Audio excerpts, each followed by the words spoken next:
প্রিয় শিক্ষার্থীরা, আশা করছি সবাই বাড়িতে ভালো আছো এবং সুস্থ আছো। আজকে আমরা ফুসফুসের রোগ সম্বন্ধনীয় কিছু বিষয় নিয়ে আলোচনা করব। মূলত এখানে ওটিটিস মিডিয়া বা কানপাকা রোগ এবং একই সাথে আমরা এখানে আরেকটি নতুন রোগ যেটি সাইনোসাইটিস নামে পরিচিত, এই দুইটি রোগ নিয়ে বিস্তারিত আলোচনা করব। চলো আমরা আজকের ক্লাস শুরু করি।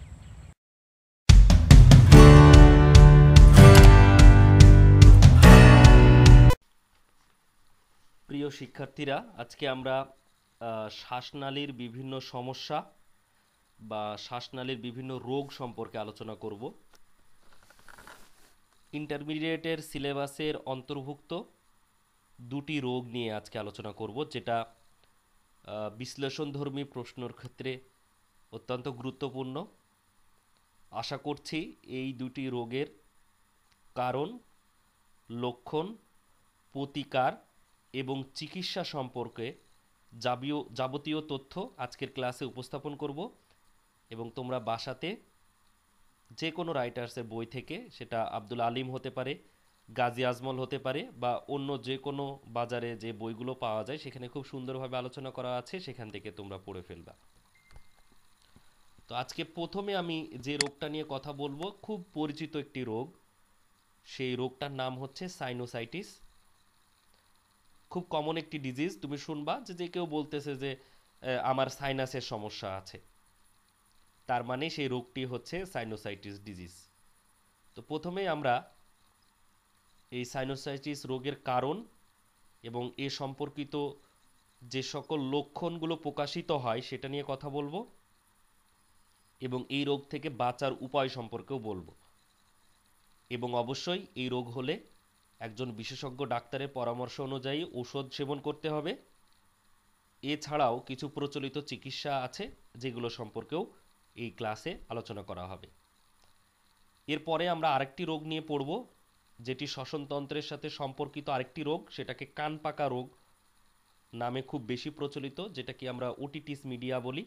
এই রোগটি নিয়েও আমরা পরবর্তীতে আজকের ক্লাসের শেষ ভাগে আলোচনা করব।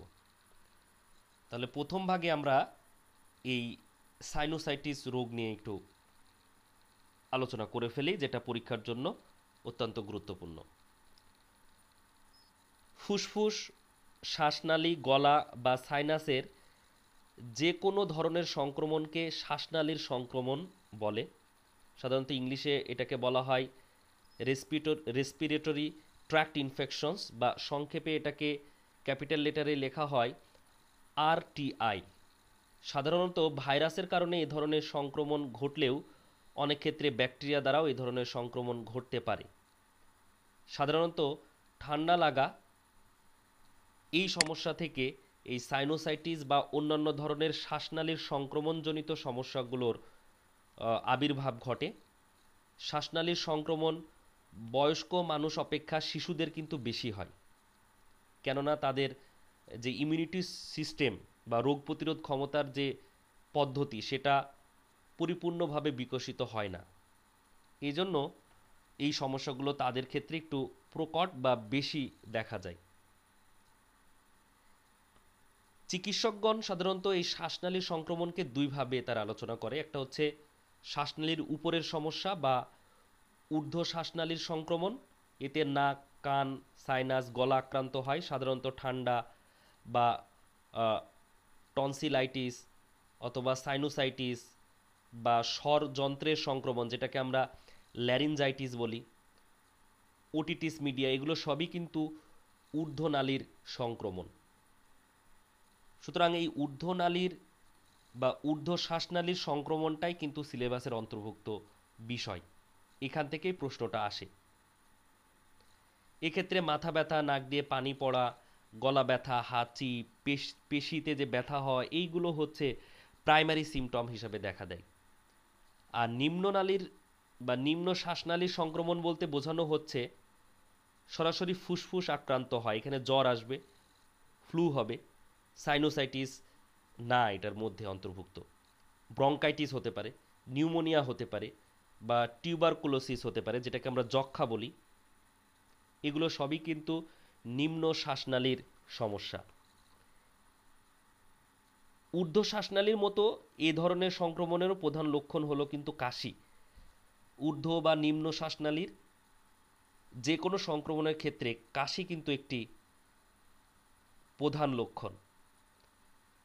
অ্যাজমা বা হাঁপানি একটি শ্বাস প্রশ্বাসজনিত রোগ যা শ্বাসনালীর অতিরিক্ত হাইপার সেন্সিটিভিটির কারণে হয়ে থাকে।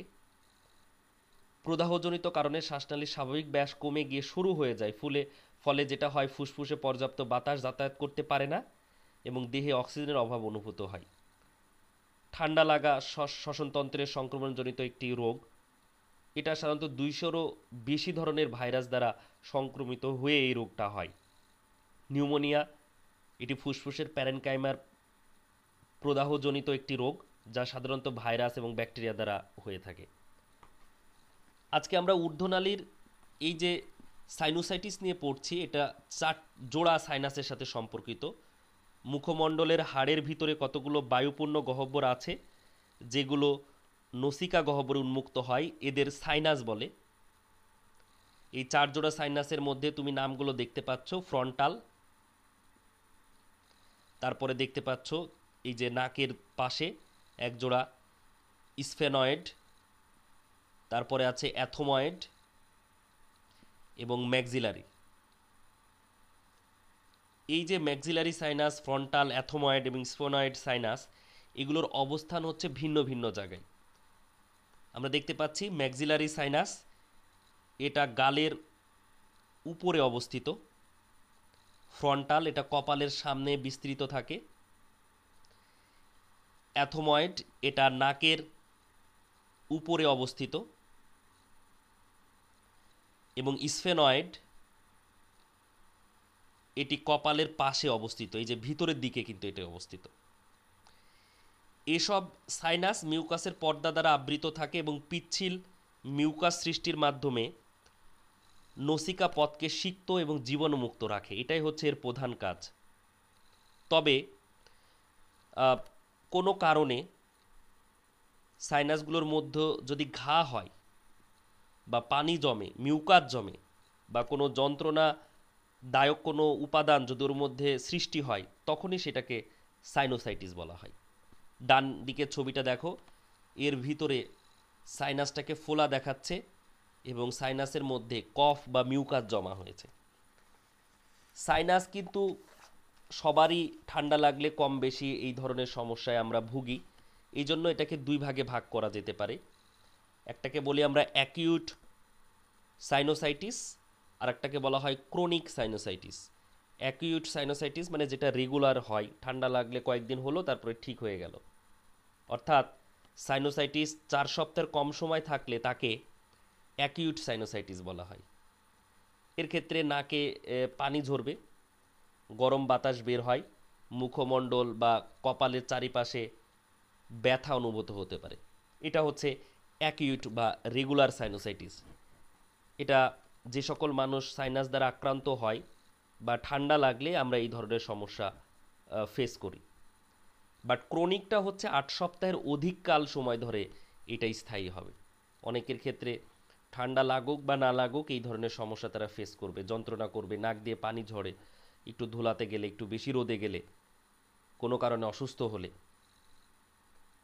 তো সাইনাসগুলো সাধারণত ভাইরাস, বিভিন্ন ভাইরাস, ইনফ্লুয়েঞ্জা ভাইরাস বা রাইনো ভাইরাস বা বিভিন্ন ধরনের স্ট্রেপ্টোকক্কাস, এই ধরনের ভাইরাস বা অ্যাসপারজিলাস ছত্রাক, এইগুলো দ্বারা আক্রান্ত হয় সাইনাসগুলো এবং এই সাইনোসাইটিসের উদ্ভব ঘটায়।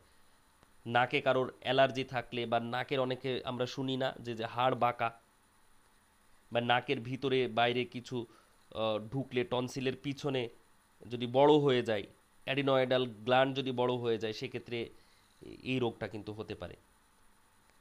দাঁতের ইনফেকশন বা অনেকে আছে দাঁত তোলার পরে যে সতর্ক থাকতে হয় বা যে নিয়মগুলো মেনে চলতে হয় সেগুলো না মেনে চললে কিন্তু এই ধরনের সমস্যা হতে পারে। কোনো কারণে আঘাতজনিত কারণে সাইনাসগুলো যদি আক্রান্ত হয় বা নাকের ভিতর দিয়ে সাইনাসে যদি কোনো তরল ঢুকে পড়ে, অনেকে আছে যে সাঁতার কাটে, ডুব দেয়, সেক্ষেত্রেও কিন্তু এই ধরনের সমস্যা হতে পারে। অপুষ্টি বা দূষণ স্যাঁতসেঁতে পরিবেশে থাকাও কিন্তু সাইনাসের একটি অন্যতম কারণ, মানে সাইনোসাইটিস রোগের একটি অন্যতম কারণ।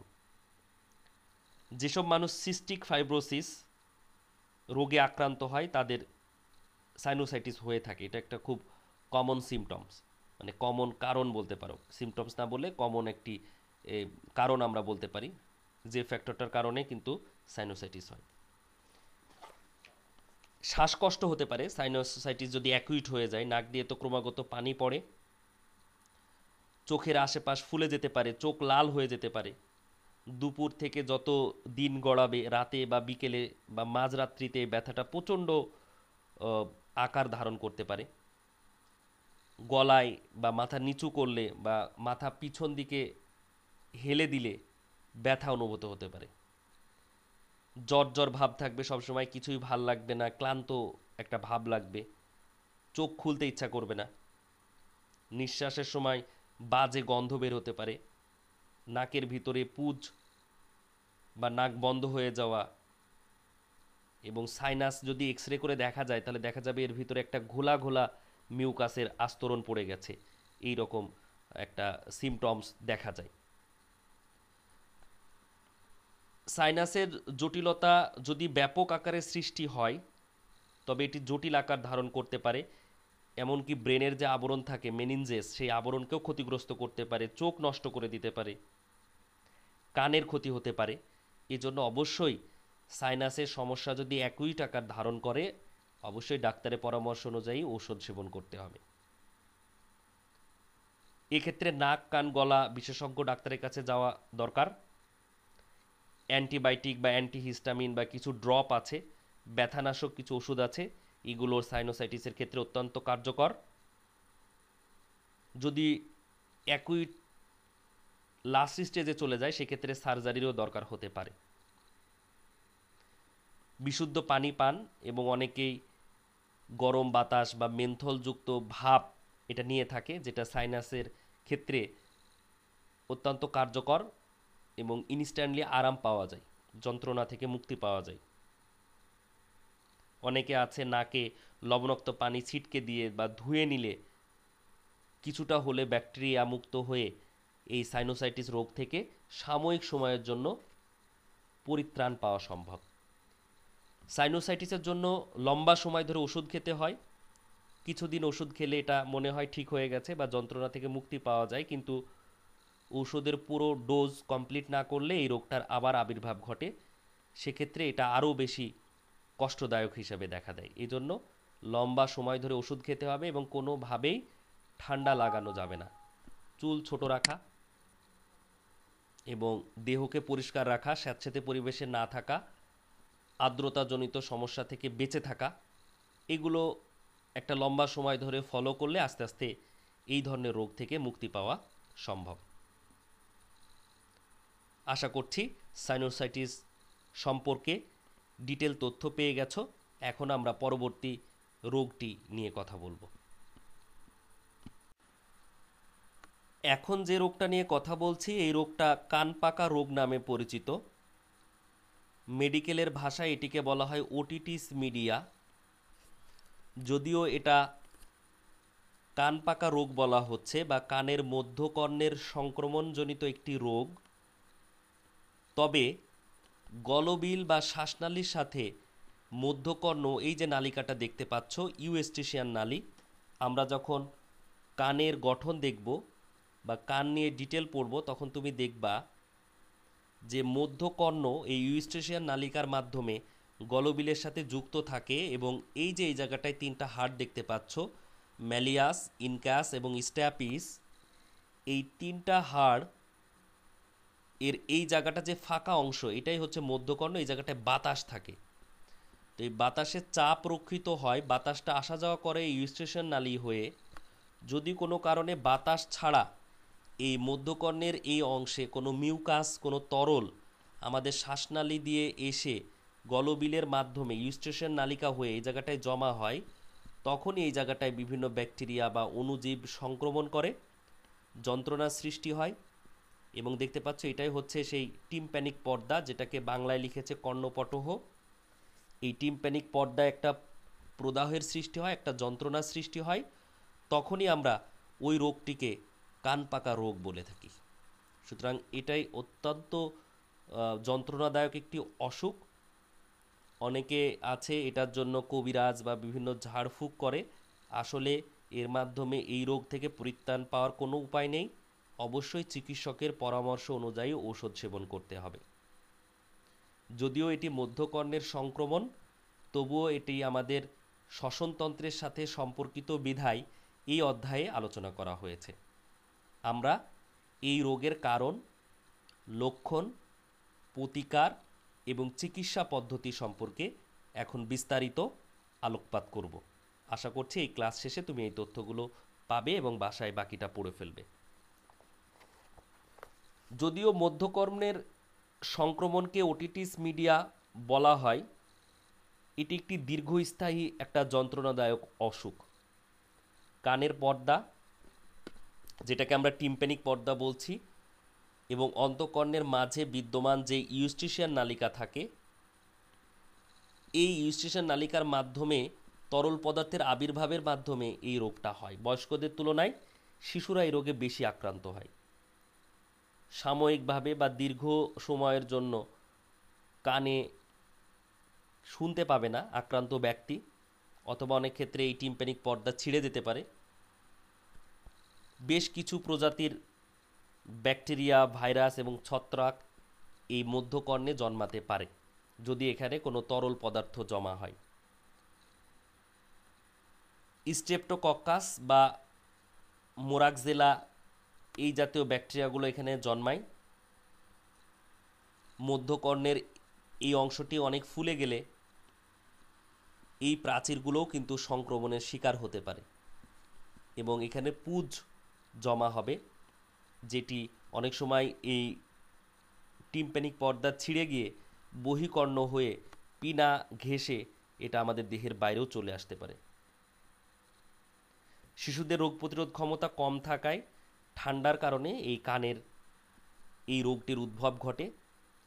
সাধারণত আমাদের যদি ঠান্ডা লাগে, অনেকে বলে থাকে যে কানের মধ্যে যন্ত্রণা করছে বা কানের মধ্যে একটা প্রদাহের সৃষ্টি হয়েছে। সেটাও কিন্তু একটি ওটিটিস মিডিয়া, কিন্তু সেটা হচ্ছে অ্যাকিউট বা একটা রেগুলার ধরনের ওটিটিস মিডিয়া হিসাবে চিহ্নিত করা হয়।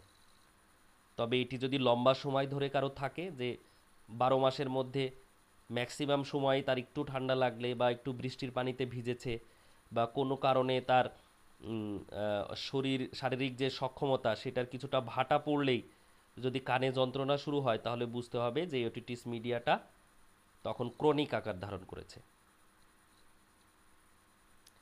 শিশু বয়সী, যারা সাধারণত 4 মাস থেকে 4 বছর বয়সী, এই শিশুরা বেশি এই রোগের ঝুঁকিতে থাকে। যেখানে ধরো ডে কেয়ার সেন্টার বা একসাথে অনেক শিশু লালিত পালিত হয়, একসাথে গোসল করে বা নদীতে সাঁতার কাটে, তাদের সম্ভাবনা খুব বেশি এই রোগে আক্রান্ত হবার। যারা শুয়ে শুয়ে চিত হয়ে ফিডারে বা চামচে করে দুধ খাওয়ানো হয়, এইরকম বাচ্চাদের এই রোগটা হওয়ার সম্ভাবনা অনেক বেশি, কারণ গলবিল থেকে ইউস্টেশন নালিকা হয়ে তরল পদার্থের এই মধ্যকর্ণে ঢুকে যাওয়ার পসিবিলিটি অনেক বেশি থাকে। এছাড়াও আমরা তো এই সাধারণত বুঝি যে স্যাঁতসেঁতে পরিবেশে বা আর্দ্রপূর্ণ স্থানে যদি কোনো বাচ্চা থাকে, তবে সেক্ষেত্রে তার এই ওটিটিস মিডিয়া হওয়ার সম্ভাবনা বেশি থাকে, কারণ সে ঠান্ডায় বেশি আক্রান্ত হবে। এছাড়া পরিবারের কোনো সদস্য যদি ওটিটিস মিডিয়াতে আক্রান্ত হয়, সেক্ষেত্রে বাকি সদস্যদেরও আক্রান্ত হওয়ার সম্ভাবনা অনেক বেশি থাকে। 38 ডিগ্রি সেন্টিগ্রেডের উপরে জ্বর আসবে। অনেক ক্ষেত্রে কান দিয়ে এই যে বহিকর্ণ হয়ে দুর্গন্ধযুক্ত পুঁজ জাতীয় পদার্থ বের হয়ে আসে। ঘুমাতে অসুবিধা হয়, কাত হয়ে শুতে পারবে না, কানে ব্যথা হয়, কানের পেশিতে টান ধরবে। এবং শিশুরা যেহেতু ব্যাখ্যা করতে পারে না কেন যন্ত্রণা হচ্ছে, কোথায় হচ্ছে, সেজন্য তারা অকারণে কান্না করতে থাকে এবং অনেক সময় কান বন্ধ হয়ে যাবে, মাথায় ঝিমঝিম একটা ভাব ধরবে, হাঁটা চলা করার সময় কানের মধ্যে অবাঞ্ছিত শব্দ হতে পারে, কানে কম শোনা, এটা তো খুবই একটি স্বাভাবিক লক্ষণ। এবং কানের অন্যান্য যে সকল জটিলতা, যেমন ভারসাম্য রক্ষার ক্ষেত্রে কানের যে ভূমিকা আছে, সেটাও কিছু কিছু ক্ষেত্রে বাধাগ্রস্ত হতে পারে। লক্ষণগুলো যদি দীর্ঘ সময় সপ্তাহব্যাপী স্থায়ী হয় তবে অবশ্যই ডাক্তারের পরামর্শ নিতে হবে এবং সেই অনুযায়ী ওষুধ সেবন করতে হবে। যদি টিম্প্যানিক পর্দা যদি ছিঁড়ে যায় অথবা মধ্যকর্ণ ক্ষতিগ্রস্ত হলে ডাক্তার অপারেশনের ব্যবস্থা করে এবং সেক্ষেত্রে প্রতিকার পাওয়া সম্ভব। যারা সাধারণত নিউমোনিয়া বা মেনিনজাইটিস রোগের টিকা নেওয়া থাকে তাদের ক্ষেত্রে এই রোগ হওয়ার সম্ভাবনা অত্যন্ত কমে যায়, এবং যারা সতর্ক থাকে যাতে কোনোভাবে কানে পানি না ঢোকে, এই ব্যাপারে যারা সতর্ক থাকে তাদের ক্ষেত্রে এই রোগটা হওয়ার সম্ভাবনা অনেক কম থাকে। বাচ্চাকে দুধ খাওয়ানোর সময় বাচ্চাকে সোজা করে বসিয়ে অথবা বাচ্চাকে উঁচু করে ধরে দুধ খাওয়াতে হবে। অনেক সময় আমাদের বলে যে শুয়ে বা কাত হয়ে চিত হয়ে কোনো কিছু খেতে হয় না, তার কারণ হচ্ছে এটা।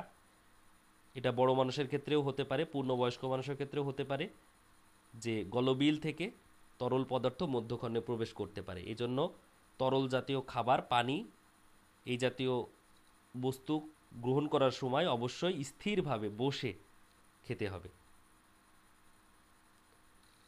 অনেক সময় সংক্রমিত স্থানে অর্থাৎ মধ্যকর্ণে যেহেতু সরাসরি ওই জায়গাটা টাচ করা যায় না, এই জন্য কাপড় গরম করে বহিকর্ণ দিয়ে এর আশেপাশটা যদি সেঁক করা যায় বা উষ্ণ কাপড় দিয়ে চাপা দিলে বা চেপে ধরলে ভালো ফিল করবে।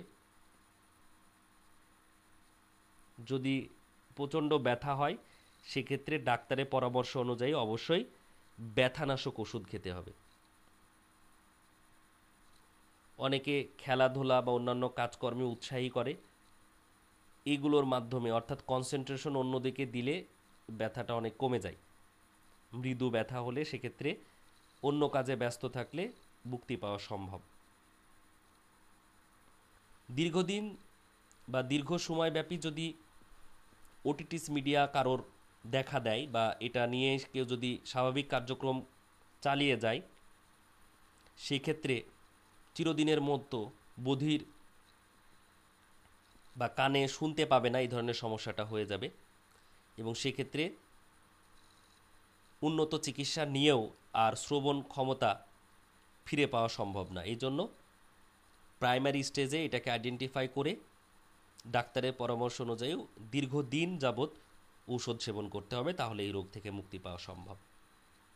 তাহলে প্রিয় শিক্ষার্থীরা, আজকে আমরা দুটি গুরুত্বপূর্ণ রোগ, একটি হচ্ছে সাইনোসাইটিস, অপরটি হচ্ছে ওটিটিস মিডিয়া, এই রোগের কারণ, লক্ষণ, প্রতিকার, চিকিৎসা ইত্যাদি সম্পর্কে বিস্তারিত জানলাম, যেটা আমাদের বাস্তব জীবনেও কাজে লাগবে এবং পরীক্ষার জন্য 4 মার্চের জন্য আমরা এটা ডিটেল পড়ে ফেলব। সবাই আশা করছি ক্লাসটি উপভোগ করেছো এবং এই ক্লাসের মাধ্যমে অনেক তথ্য পেয়েছো। তোমরা বই থেকে এখন বাকি তথ্যগুলো পড়ে ফেলবে। পড়ার পরে কোনো ওয়ার্ড বা কোনো সেন্টেন্স বা কোনো ব্যাখ্যা যদি তোমাদের আরও দরকার হয় তাহলে কমেন্টস করো। আমি প্রশ্নগুলো চেক করি প্রতিটা ক্লাস শেষে এবং তোমার প্রশ্নের উত্তরগুলো আগের মতোই অতি দ্রুত আমি তোমাদের উত্তরগুলো পাঠিয়ে দেব। সবাই ভালো থেকো, আবার পরবর্তী ক্লাসে তোমার সাথে কথা হবে। ধন্যবাদ সবাইকে।